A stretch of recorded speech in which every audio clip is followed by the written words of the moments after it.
Finalmente uma nova subscrição aqui no mercado, eu estou muito empolgado, quem acompanha a gente sabe que a gente cobre todas as subscrições, das mais importantes até as mais pedidas aqui no canal.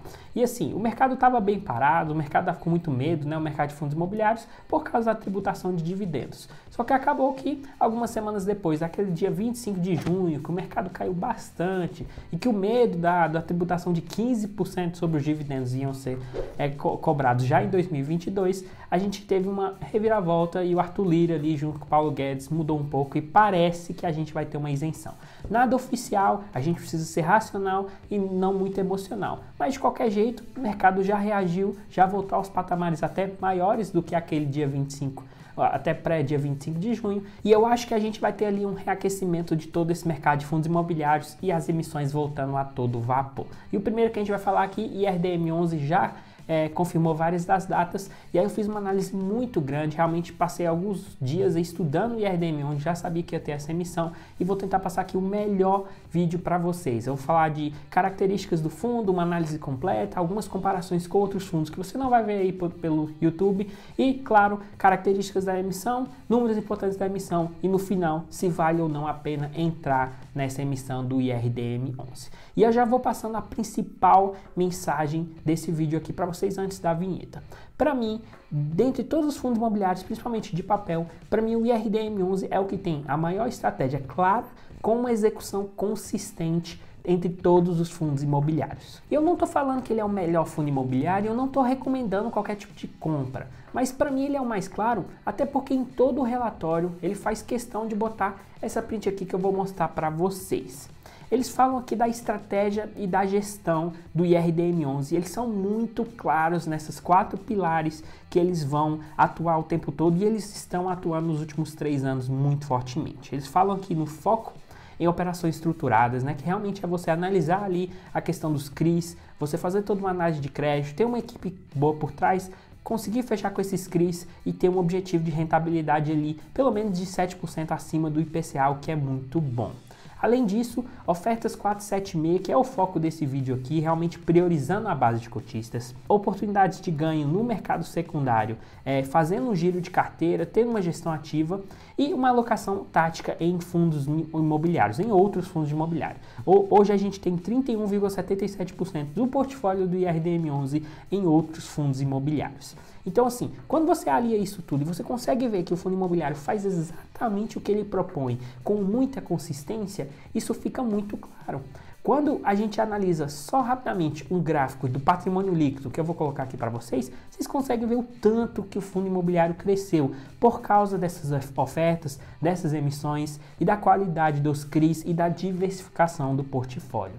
Esse crescimento foi o que possibilitou o IRDM hoje ser o terceiro maior fundo de papel em patrimônio líquido de todo o mercado. E vou colocar aqui um ranking dos top 7 fundos imobiliários de papel no nosso mercado. O IRDM11 já aproximando aí 2,2 bi de patrimônio líquido, que é muito significativo, e já fazendo uma oferta ali com captação máxima de 600 milhões de reais, ou seja, aproximando-nos dos 3 bilhões de reais. Se continuar nessa consistência, eu acredito que o fundo realmente vai chegar ali a 5 bilhões na frente de vários outros fundos nos próximos anos. Claro que tamanho não significa muito, o que significa é qualidade, diversificação e uma equipe consistente ao longo do tempo, e é isso que a gente vai falar muito nesse vídeo.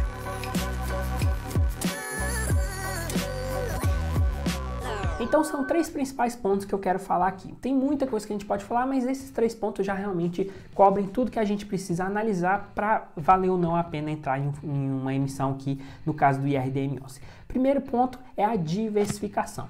Hoje o fundo já conta com 95 CRIs, né? Aqueles certificados de recebíveis imobiliários, que é uma dívida lastreada em algum imóvel, que é emitida ali por uma empresa especializada, que é uma securitizadora, e que realmente tem toda uma análise de crédito por trás, tem uma equipe especializada que o IRDM com certeza atua, analisando ali a possibilidade de inadimplência ou cumprimento desse contrato que tem um vencimento ali no médio e longo prazo.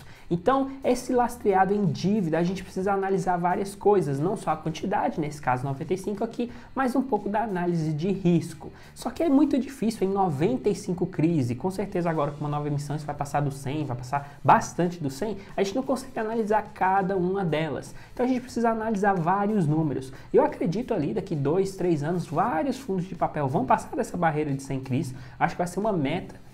E muita gente vai alinhar ali, poxa, de todos os fundos de papel, os que tem 100 CRIs é o que eu vou analisar. Claro que, de novo, quantidade não é qualidade, mas isso significa uma diversificação clara. E essa diversificação a gente consegue ver, por exemplo, no CRI, que tem maior participação entre todos do fundo imobiliário IRDM11. Vou colocar aqui embaixo que vocês conseguem ver uma tabelinha que tem no relatório gerencial do Iridium. Vocês conseguem ver que o maior CRI em termos de participação de todo o patrimônio do Iridium é 2,75% do WAM, um grupo ali que tem vários projetos imobiliários, tem resorts, enfim.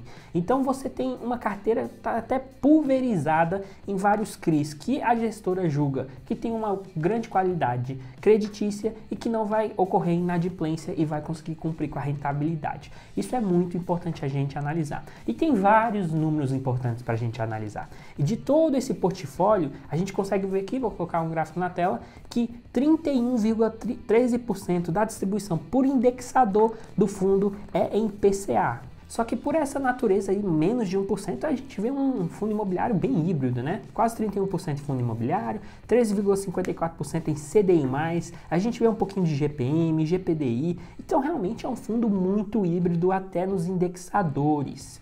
O IPCA está em uma alta até histórica, mas bem abaixo do GPM, ou seja, ele não tem um risco de inadimplência tão grande que nem o GPM, o que faz esse FII aqui não ser tão high risk. É um fundo ali que não é middle risk nem high risk, está ali entre os dois, tendendo a um risco maior, mas de qualquer jeito com altas entregas de dividendos. Vou colocar aqui um gráfico de dividendos na tela. O IRDM vem entregando bastante. Só nos últimos 12 meses a gente teve 11,32% de dividend yield, o que é muito bom e que para mim é um dos melhores fundos imobiliários em high yield de todo o mercado. E para completar essa análise aqui, eu tenho também a distribuição de setor. Eles só colocam uma tabela, então eu fiz esse gráfico aqui, que na esquerda vocês conseguem ver a distribuição por setor, que é a tabela que tem no relatório gerencial, e no lado direito, para uma melhor visualização, um gráfico de pizza que foi feito aqui para vocês, com toda a distribuição por setor. Então a gente tem muitos setores aqui, né? Esse governo federal aqui está em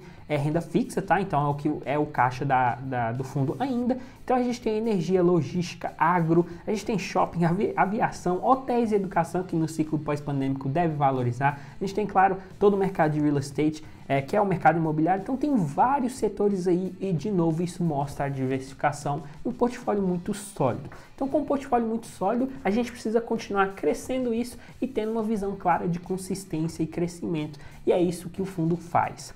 E eles têm toda uma equipe por trás e eles são bem claros nas movimentações a cada mês. Vou colocar aqui uma print na tela, vocês conseguem ver que eles, por exemplo, eles comentam, o fundo permanece com viés negativo em relação às perspectivas futuras para o mercado de fundos imobiliários de tijolo. Então eles opinam ali, eles falam que realmente no curto e médio prazo, por causa da alta da Selic e essa tendência da alta da nossa taxa básica de juros, continua espremendo um pouco a questão da relação entre dividendos dos fundos imobiliários de tijolo, que geralmente pagam a menos do que fundos de papel, e essa diferença do risco versus retorno de taxa básica de juros. Então, maior a taxa, menor a relação de benefício de fundos, principalmente de tijolo, que vem pagando muito. Isso espreme um pouco e tende a abaixar o valor da cota desses fundos de tijolo. Por isso que uma das variáveis é que esses fundos de tijolo, fundos de logística, vem caindo, por exemplo, nos últimos meses, além de outras coisas. E com isso, as movimentações do fundo, obviamente, têm que ser correlatos a esse movimento, ao que eles acreditam.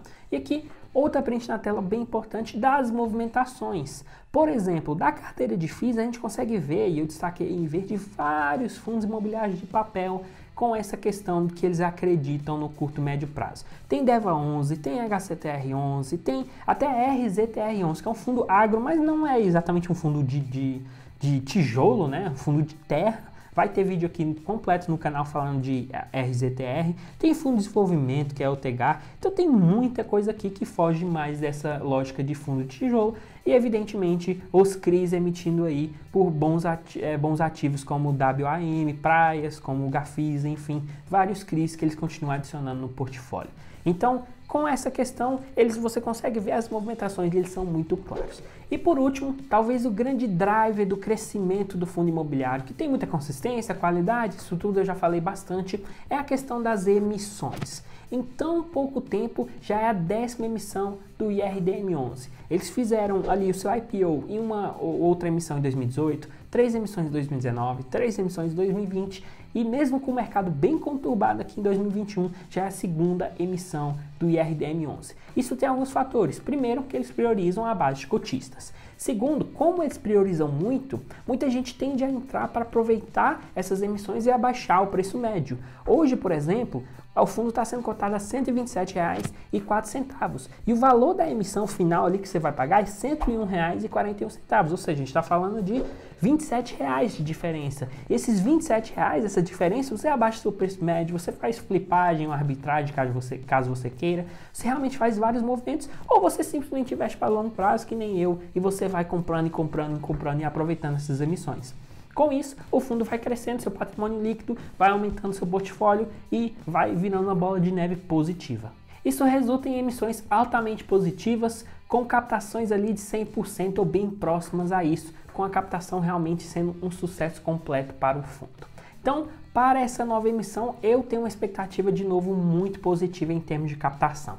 O fundo quer crescer ali 22,73%. Isso dá um fator de preferência de 0,2272. Esse fator de preferência é útil para você saber a quantidade de cotas que você tem direito. Você multiplica esse fator de preferência pela quantidade de cotas, por exemplo, 25, e você tem direito a uma quantidade de cotas desprezando o que tem depois da vírgula, nesse caso aqui, 5 novas cotas.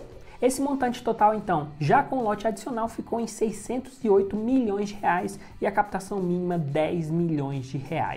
O valor total que você vai pagar, como eu falei já, R$ 101,41, só que eles não distinguem ali no fato relevante exatamente qual é a taxa que eles vão cobrar, a taxa de emissão, custo de oferta e tal. Assim, eles falam que minimamente vai entrar os R$ 97,26, que hoje é o valor patrimonial por cota do fundo, e talvez deve entrar um pouco mais. Se entrar, tudo bem, mas se não entrar e todo esse resto for um custo de emissão, para mim é bem significativo, que isso representa uma taxa bem grande. Se você pega a diferença entre esses dois valores, dá R$ 4,15, o que dá 4,09% de custo de emissão, que para mim é exagerado. E colocando isso por cima de um gráfico de dividendos, vou colocar aqui de novo o gráfico de dividendos em relação a essa taxa, fica ali 4 meses para você poder pagar essa taxa de emissão. De novo, não ficou claro quanto que é esse custo, pode ser esses R$ 4,15, pode ser um pouco abaixo, mas mesmo assim eu quero um pouquinho mais de clareza, pelo menos nisso, e uma taxa de emissão de no máximo 2% seria muito bom. Acho que a gente já está começando a amadurecer para chegar nisso, e é uma coisa que a gente tem que realmente cobrar da gestora, não é um dinheiro que vai para a gestora, mas é uma coisa que vocês precisam ficar de olho. E agora falando um pouco aqui do cronograma, que é bem importante, lembrando que todo vídeo de subscrição aqui no canal, a gente dá uma colinha gratuita, a gente não pede nome, e-mail, a gente não pede nada seu. Você pode clicar, é uma imagem que a nossa equipe faz, você pode clicar no link na descrição desse vídeo que vocês conseguem baixar uma colinha e acompanhar a emissão. Vocês não precisam voltar para esse vídeo, vocês não precisam olhar um site, enfim, vocês conseguem baixar lá, tirem proveito o máximo que vocês puderem. Então a data básica, aquela data que você precisa dormir com as cotas para você adquirir aqueles direitos que eu falei, foi dia 16 de julho, ou seja, já passou. Isso é outra característica que na minha visão é positiva, priorizando a base de cotistas. Se eles falam que ali a data base vai ser dia 20, 25, ou semana que vem, enfim, muita gente nova vai entrar para pegar novos direitos e não prioriza quem já entrou. Então quem já passou, que já foi confirmado, quem já entrou, é quem eles querem que participam na emissão, o que é bastante positivo. Além disso, a gente pode ver, analisando as datas, que essa emissão 476, né, que é um pouco mais rápida, menos burocrática, acontece muito rápido e você precisa ficar atento às datas. O período de preferência, que é aquele período que você precisa ir na corretora e falar que você quer participar dos direitos, vai do dia 23 de julho até dia 4 de agosto, com liquidação um dia depois, dia 5 de agosto. Entre 5 de agosto e 9 de agosto provavelmente eles vão falar ali a proporção de sobras de todo mundo que não participou. Lembrando que você não pode negociar os seus direitos, então ou você participa ou você não participa. De quem? De todo aquele montante de quem não participou, eles vão liberar a proporção de sobras, que é aquele mesmo cálculo desprezando que tem depois da vírgula, e esse período de sobras um pouco mais curto vai do dia 9 de agosto até 12 de agosto, na verdade bem mais curto, né? Então de novo atento a essas datas, caso você queira aproveitar essa diferença de R$ 127 para R$ 101, você quer aumentar sua exposição em IRDM11. E a liquidação final das sobras vai acontecer no dia 19 de agosto. Então, afinal, vale ou não a pena entrar nessa subscrição aqui? E eu acho que eu já deixei bem claro a minha posição. Eu acho que é um fundo bem claro, bem consistente, uma estratégia bem definida que vem executando nos últimos 3 anos com muita consistência. Só que só por causa disso não significa que você deve entrar. Eu convido você a estudar. Esse vídeo aqui é uma inspiração para você olhar vários dos números que eu estudei e eu compartilhei com vocês e outros números também que vocês podem analisar no relatório. Mas, ressaltando em geral aqui a minha opinião, com certeza vale a pena, com uma exposição máxima, porque lembrando que um fundo de papel tem os seus riscos. Então, por exemplo, de toda a minha carteira de fundos imobiliários, eu defini uma alocação máxima em um fundo imobiliário único, nesse caso aqui de 5%. Então, participando dessa emissão, ele vai extrapolar um pouquinho para mim dos 5% e eu convido vocês a analisar se vocês realmente querem ter um risco muito grande em 5, 10, 20%, isso cada um alinha o número que quiser, mas da sua exposição máxima, senão você não vai aproveitar talvez novas emissões que vão acontecer também no curto prazo. Então, definindo uma alocação e sabendo de toda essa estratégia do fundo, de toda essa questão de novas ofertas que vão acontecer, talvez até outra oferta esse ano, da diferença de preço médio e até dessa diferença de quem não tem um perfil que nem eu, mas quer fazer uma arbitragem ali, quer aproveitar o lucro, da diferença do mercado secundário, aqueles R$ 127, do mercado primário, que é essa nova emissão, você também pode fazer. Então, olhando em todos os lados, para mim é uma emissão muito positiva com uma gestora que vem fazendo realmente um excelente papel. E se você viu qualquer valor nesse vídeo aqui, por favor, dê uma moral lá, se inscreva no canal que vai ajudar bastante. Deu muito trabalho aqui para passar isso para vocês. Lembrando que toda subscrição a gente vai falar aqui no canal, a gente vai falar muito sobre fundos imobiliários e outros tipos de investimento também. Então curta o vídeo que vai ajudar bastante. Um grande abraço e até a próxima.